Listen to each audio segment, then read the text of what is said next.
¿Qué tal? ¿Cómo están amigos y amigas de esta comunidad? Pues el tema Ken Salazar sigue dando de qué hablar. Lamentablemente también la violencia que se ha generado en nuestro país por esta falsa guerra contra las drogas, por este mercado de las drogas que implica un interés político y económico. Pero ahora se ha desatado por las declaraciones de Salazar la interpretación que hace el Departamento de Estado de las mismas y el manejo periodístico que se le da en nuestro país. ¿Cuál es la nota en este sentido que divide opiniones? Es la siguiente, mire. A ver, el gobierno de Estados Unidos se pronunció sobre las palabras del embajador Ken Salazar luego de que criticara la estrategia de seguridad del expresidente Andrés Manuel López Obrador. Durante una conferencia de prensa, Vedant Patel, vocero del Departamento de Estado, fue cuestionado sobre la nota diplomática que México envió a Estados Unidos tras las declaraciones de Salazar. En respuesta, el funcionario aseguró que el embajador de Estados Unidos en México fue muy claro con sus comentarios. Dijo textualmente: el embajador fue muy claro, ciertamente aún hay trabajo importante por hacer. La seguridad entre México y Estados Unidos es una de nuestras principales prioridades. Nosotros estamos enfocados en profundizar la cooperación con la administración de Sheinbaum y en hacer que las comunidades y en última instancia las personas de ambos lados de la frontera se sientan seguras. En México hubo quien consideró estas declaraciones como un espaldarazo a Ken Salazar, pero también hubo otro sector del análisis mexicano que dijo no lo están respaldando porque no hablaron de que fracasó la estrategia de abrazos, no balazos, ni que Andrés Manuel López Obrador no aceptó ayuda económica por parte de los Estados Unidos por cuestiones ideológicas, ni los puntos más álgidos de las declaraciones de Ken Salazar. Es decir, hubo una interpretación de lo dicho por los Estados Unidos. A mí lo que me queda más que claro es la enorme hipocresía de la Unión Americana y cómo nos involucramos en este tema de las drogas de una manera dictada hasta cierto punto por el propio Estado norteamericano. Y mire, hagamos un poquito de historia, si me lo permite, platicar sobre este tema. Fue un miércoles 17 de junio de la década de los 70, 1971 para ser exactos, que Richard Nixon apareció en la sala de prensa de la Casa Blanca. Ahí está el video. Apareció recio, adusto, como era característico en él, y lanzó un discurso que se volvió famoso durante mucho tiempo, en donde calificó al enemigo público número uno de Estados Unidos, el abuso de drogas. Y a partir de ahí lanzó una ofensiva mundial para liderar los problemas de las fuentes de oferta. Es decir, Nixon no centró ni siquiera en ese momento su estrategia en el consumo interno de su país, que ya era un problema desde antes.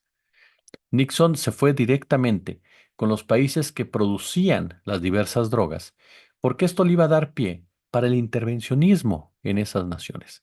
Fue algo que en ese momento no se alcanzó a leer, pero después de 5 décadas, de más de 5 décadas, está más que claro.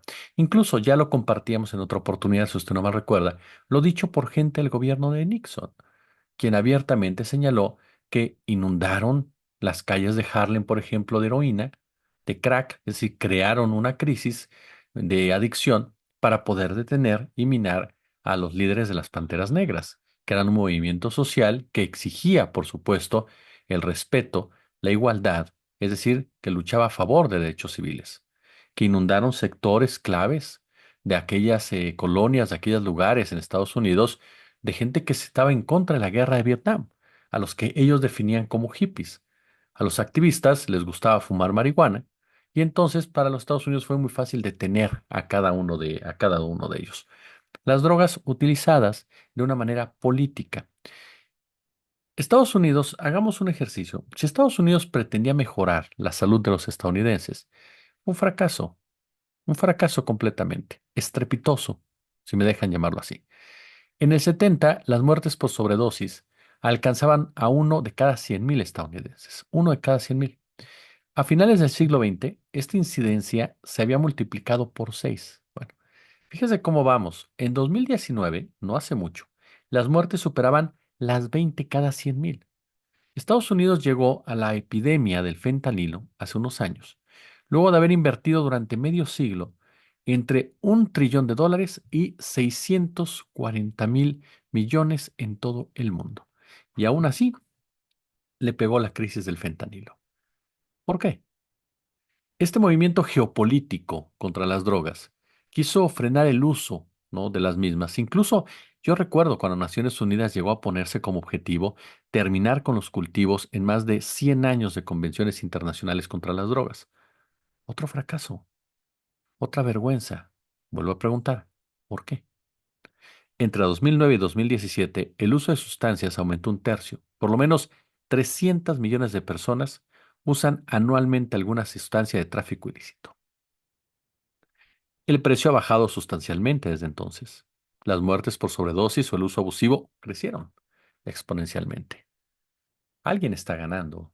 Y no son los cárteles de la droga que pueden desaparecer mañana.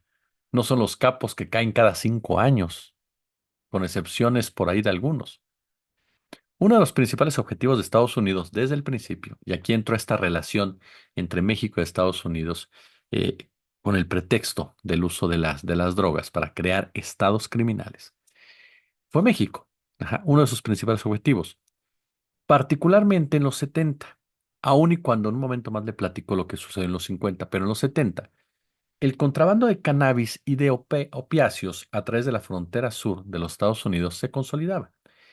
Los primeros objetivos de esta Operación Cóndor, que por cierto encabezó el actual fiscal Alejandro Hertz Manero y otros personajes que siguen insertados en ese cártel judicial policíaco, fueron los campos amapoleros originalmente sembrados para la Guerra Civil estadounidense del siglo XIX. El jugo del opio también fue importante durante las guerras mundiales, ustedes lo saben. Los traficantes se trasladaron a otros estados mexicanos y el negocio se hizo cada vez más fuerte. Aquí vale la pena señalar que en México la amapola muchas veces se sembró para poder satisfacer, como lo dijo el Mayo Zambada ahora en esta entrevista con Diego Sorno, un negocio que necesita Estados Unidos. Históricamente la droga en México, históricamente, se ha sembrado para satisfacer el mercado norteamericano, particularmente después de las muchas guerras que ha librado Estados Unidos.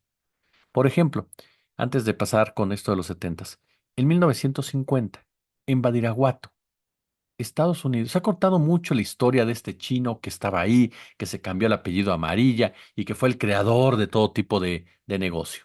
Ese es un cuento charro, es decir, existió, pero no al nivel y peligrosidad y trascendencia que se le da a este hombre.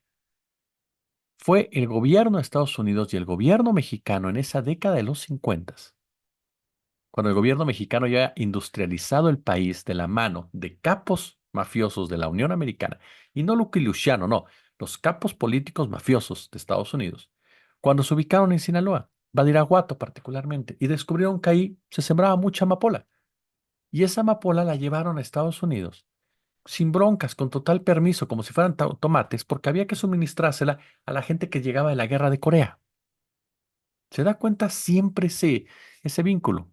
Bueno, en 1975, en una de las primeras acciones de la guerra contra las drogas financiadas por Estados Unidos, los sembradíos de marihuana en la Sierra Madre de México empezaron a ser rociados con paraquat, un peligroso herbicida.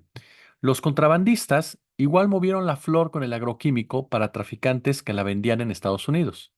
¿Qué tal?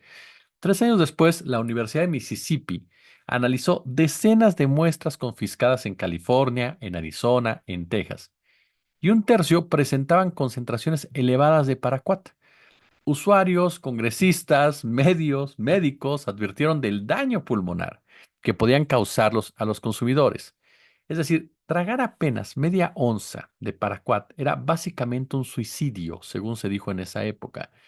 No fue el único tiro de gracia, no, que tuvo Estados Unidos. No fue el único tiro que le salió por la culata. Y por eso es que, perdón, yo no creo que Estados Unidos sea como el coyote que persigue al correcaminos. Aquí nos empezamos a dar cuenta de toda esta estrategia. Jamaica recibió a la DEA en 1974 para detener el tráfico de marihuana.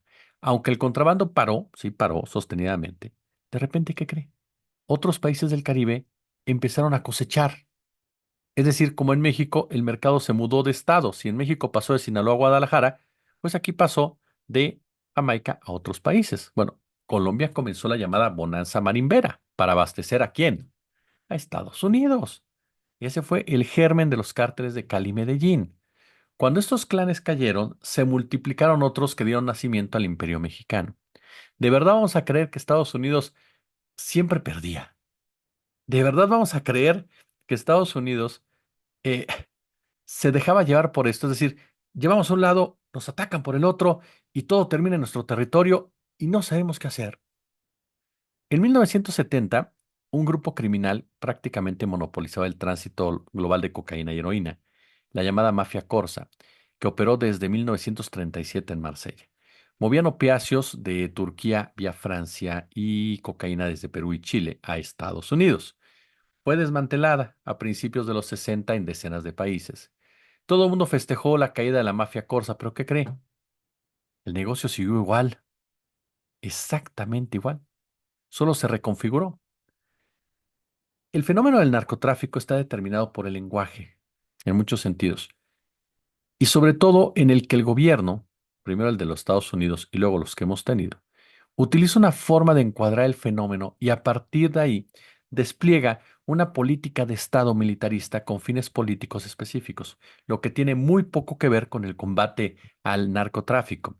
Lo interesante que hemos visto en estos años es el paso del narcotráfico antiético, bueno, hasta melodramático en un momento dado, ¿no? A la visión que hoy existe y que hoy le conviene ¿a quién? A Estados Unidos que se lleva a cabo.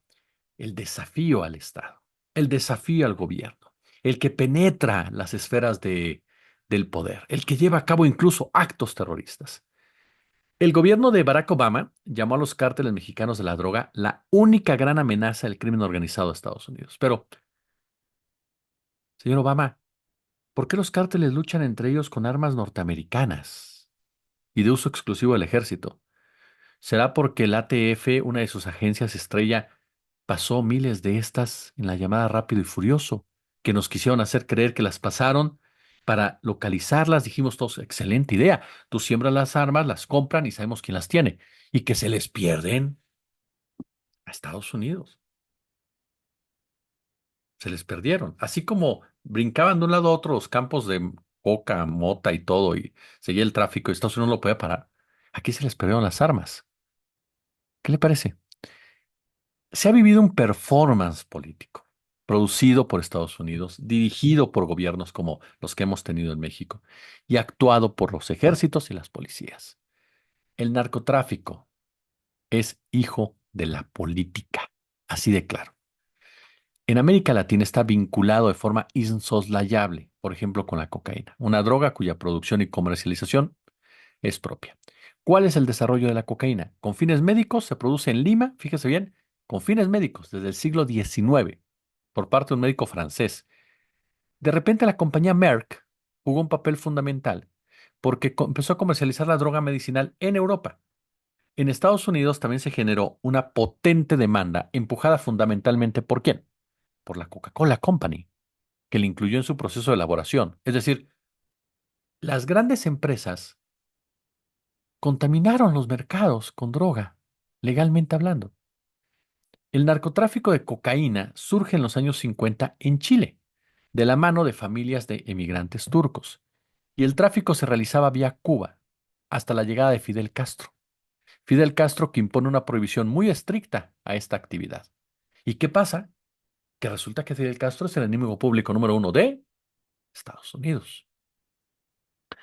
Hasta el siglo XIX, las drogas tuvieron un uso principalmente ceremonial, recreativo, medicinal. Y fue con el avance del capitalismo que los imperios europeos descubrieron su potencial adictivo y comercial.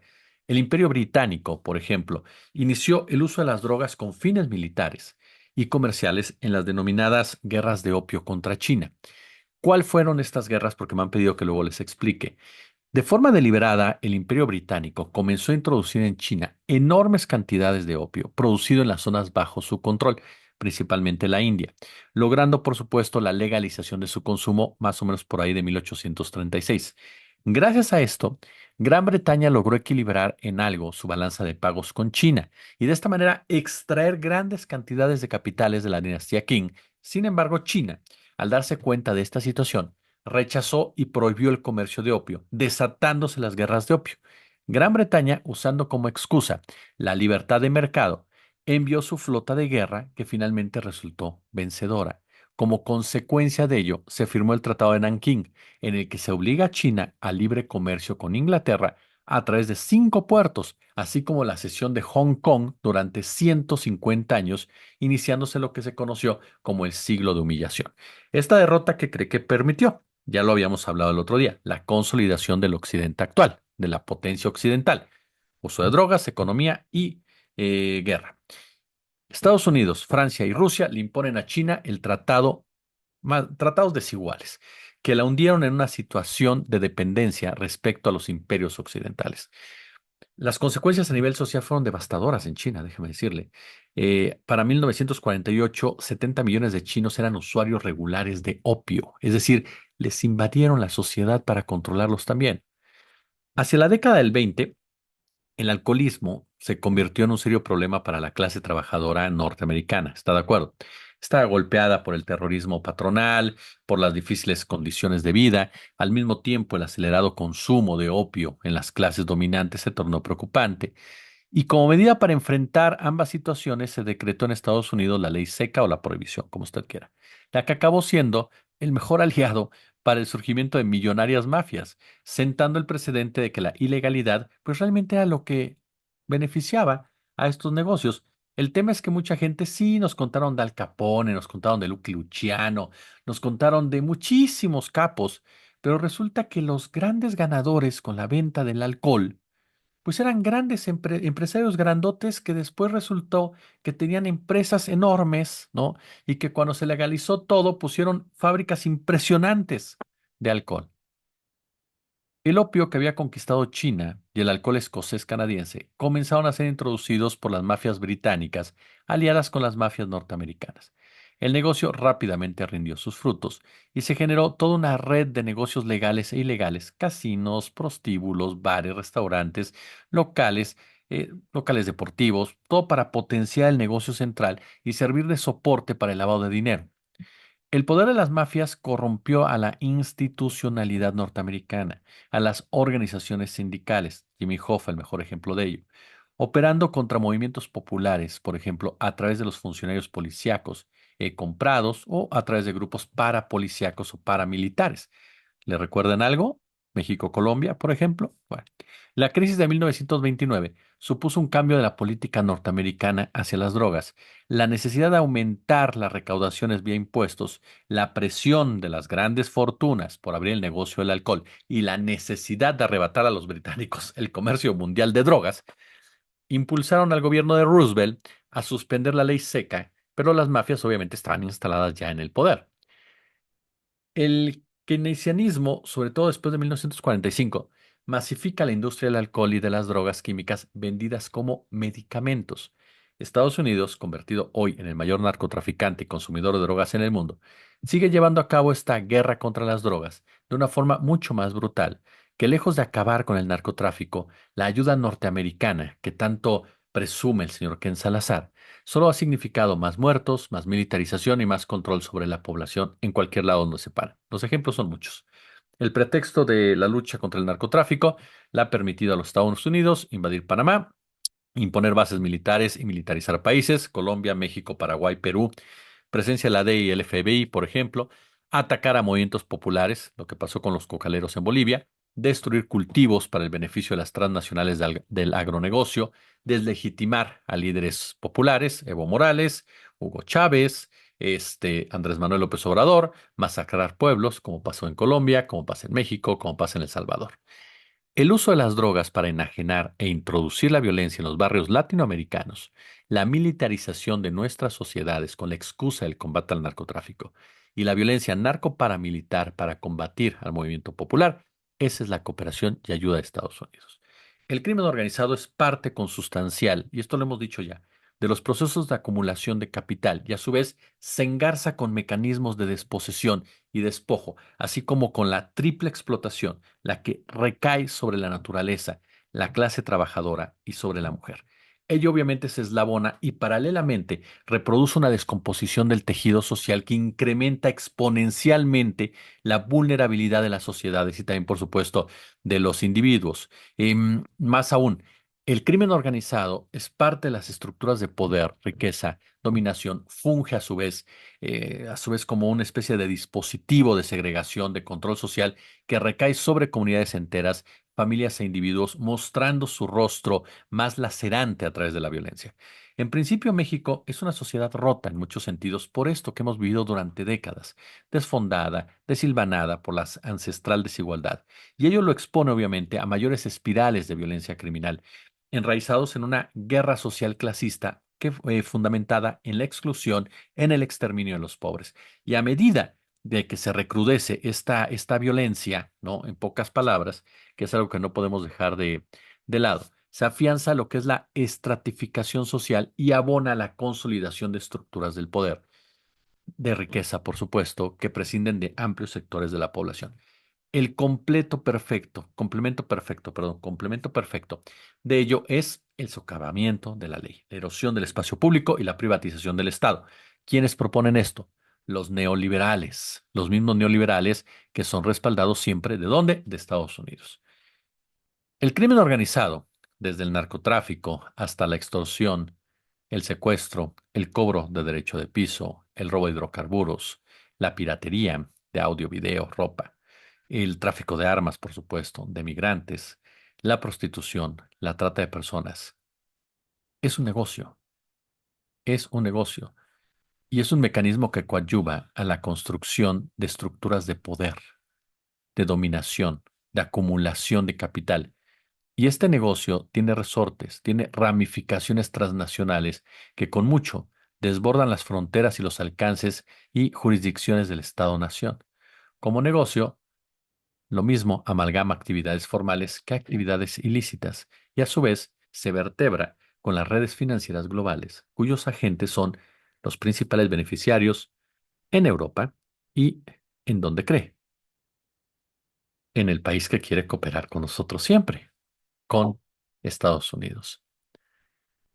Esa es la realidad detrás de la mal llamada guerra contra el narco, detrás de esa cooperación que ahora Ken Salazar dice López Obrador rechazó por una cuestión ideológica. Esa es la realidad detrás de un Donald Trump hipócrita que dice voy a bombardear México porque los cárteles no se están quietos. Esa es la realidad detrás de las transnacionales que son el verdadero crimen organizado. Como siempre, un gusto, como siempre, un placer. Si les gustó el video, póngale pulgar arriba, compártanlo si son ustedes tan amables, déjenos su suscripción y ya lo saben, si tienen chance, en las cuentas de Bambajío se los vamos a agradecer muchísimo que nos apoyen con 10, 20, 50, 100 pesos, lo que usted quiera, o bien que se suscriben en Patreon. Muchísimas, muchísimas gracias de verdad a todos y cada uno de ustedes que nos apoyan cotidianamente. Ya estamos en noviembre, esperamos subsanar esto para el finales de enero. Ahí vamos, y con su apoyo ha sido muy importante, de verdad, muchas gracias. Y bueno, ya lo sabe, por eso le pido que se suscriba, que likee, que comente y que comparta, porque por la desmonetización, y eso es natural, pues se te disminuye el alcance. Entonces, por eso es muy importante que ustedes como comunidad nos ayuden para seguir creciendo. Nos vemos en un ratito con otro comentario. Gracias y buenas noches. Como siempre, un gusto, como siempre, un placer.